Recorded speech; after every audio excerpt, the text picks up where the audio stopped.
Kemudian saya nak jawab beberapa yang dibangkitkan. Yang pertama, kalaulah satu, kalau kita kata ataupun bukan kata, ada orang kata yang sifat 20 ni tak ada di zaman Nabi dan zaman sahabat, nak jawab lagu mana? Sebab tu bila tak ada zaman Nabi, zaman sahabat, tak boleh mengaji, tak boleh belajar. Mana-mana yang tak ada zaman Nabi tak boleh, kalau buat haram, berdosa, bid'ah, masuk neraka. Lalu ulama' kita jawab balik, habis tu macam mana pula dengan istilah fiqh? Zaman Nabi ada tak istilah fiqh? Macam mana dengan istilah usulul fiqh? Ada tak zaman Nabi? Istilah tu ada tak? Kemudian ilmu tajwid, zaman Nabi ada tak? Nama tu, nama ilmu tajwid ada? Tak ada. Ilmu qawaid fiqhiyah ada? Tak ada juga. Apa istilah tu? Kemudian ilmu mustalah hadis ada tak? Rijalul hadis, hadis maudhu', hadis dhaif, hadis apa tu, zaman Nabi ada tak? Tak ada juga. Antaranya lagi, ada tak Nabi pernah sebut rukun sembahyang 13? Ada. Cuma Nabi kata sallu kama ra'aitumuni usalli, sembahyanglah sebagaimana hangpa tengok aku sembahyang. Ada tak? Yang 13 tu main daripada mana? Ulama' yang buat. Ulama' yang buat, tetapkan. Zaman Nabi tak ada. Sama lah juga bila saya tengok dalam satu video Ustaz Abdul Samad cerita pasal sembahyang tahiyatul masjid. Ustaz Abdul Samad pun tanyalah, tahiyat masjid tu, solat tahiyat masjid tu, istilah tu zaman Nabi ada? Tak ada.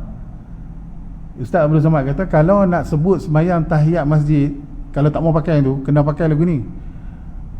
Punca boleh jadi sembahyang tahiyat masjid tu, ada seorang yang masuk dalam masjid, kemudian dia tak solat, lalu Nabi mengarahkan dia untuk solat 2 rakaat.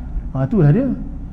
Jadi kalau orang tanya tahiyat masjid mana tak ada, yang nak kata lagu mana? Kena kata lagu tu lah Ustaz Abdul Samad ajak. Seorang tu masuk di zaman Nabi, dia tak sembahyang, kemudian Nabi mengarahkan dia duduk, dia pun sembahyanglah 2 rakaat. Tu. Lalu ulama' pun meletakkan tajuk itu, iaitu nama dia sifat ni tahiyatul masjid. Okey, selesai. Yang kedua, kalaulah ada orang kata dalam pengajian sifat 20 ni, pasal apa kena belajar sifat mustahil? Tak cukupkah dengan belajar sifat wajib? Yang wajib saja. Wajib 20, mustahil 20 kan? Tak cukupkah belajar yang wajib saja, yang mustahil tak belajar? Contoh macam tadi yang saya kata awal tadi tu, kan senang ajak kata Allah tu ada, hak lawannya tiada tu, lawan tu kalau tak sebut boleh tak? Kan kita mengaji sifat ni kan, aqidatul najin ke, kifayatul awam ke, dia duk main benar tu lah. Saya pun dulu lagu ni juga, saya kata loh, awak lah duk main sebut lawannya tiada apa semua tu. Waktu tu baru nak mengaji, baru nak kenal. Mengaji pun satu kitab baru. Bila baca, oh dia baru tahu. Last kali ulama' kita kata sebenarnya manhaj sifat 20 tu memang saranan daripada Al-Quran. Jenis ada lawan tak ada tu, positif negatif tu. Ulama' kita kata bukalah ayat 58 dalam Al-Furqan. 58 dalam Al-Furqan. Ayat yang berbunyi wa tawakkal ala hayyil ladzi la yamutu wasabbih bihamdihi. Wa tawakkal ala al-hayyil ladzi, ataupun wa tawakkal ala al-hayy, bertawakallah kamu kepada Tuhan yang hidup. Okey, Allah hidup kan? Hayah, hidup. Kemudian alladzi la yamut, yang tak mati. Pasal apa Allah Ta'ala sebut yang tak mati? Ayat ni kalau kita faham, Allah hidup, cukup lah kan?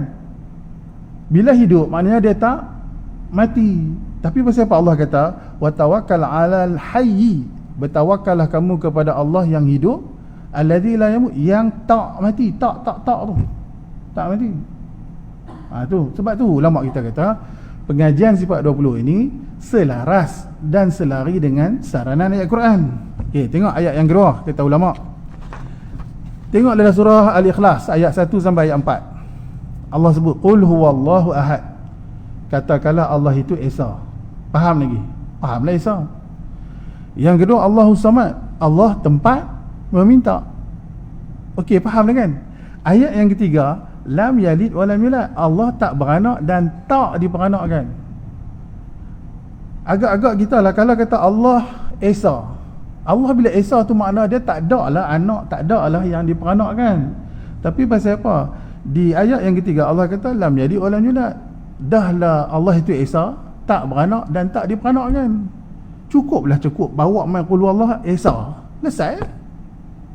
Kemudian walam yakul lahu kufuwan ahad, dan tidak ada bagi Allah seorang jua pun ataupun yang setara dengan Allah Subhanahu Wa Taala. Sebab tu dia ada, lawannya tiada. Ada, lawannya tiada. Okey. Contoh lagi dalam Al-Baqarah 256. Al-Baqarah 256. Faman yakfur bit-taghut wa yu'min billah. Siapa-siapa yang ingkar kepada taghut, maknanya kalau dia tolak taghut, automatik dia ikut Allah. Kalau dia tak ikut Allah, dia ikut taghut. Tak payahlah kata wa faman yakfur bi taghut, makna siapa-siapa yang tolak taghut. Bila tolak taghut tu maknanya beriman dengan Allah lah. Tapi Allah letak juga di situ siapa-siapa yang tolak taghut beriman dengan Allah. Tu dia kata negatif positif, positif negatif. Itulah beberapa ayat yang ulama kita kata ada yang positif kemudian bawa main negatif. Samalah juga ada lawan tak ada. Tak ada lawan ada. Lagu tu. Okey. Kemudian ulama kita kata ada lagi satu kaedah yang kami nak bawa di sini. Tolong padam Ustaz seorang. Ada padam tak? Pakai ni boleh ni.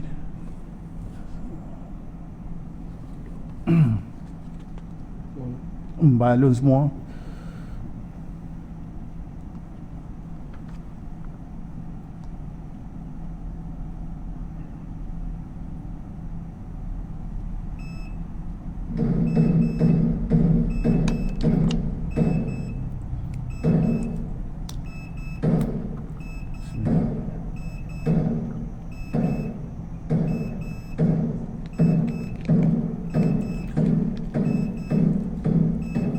Nak azan dulu ke? Ya? Jalan terus.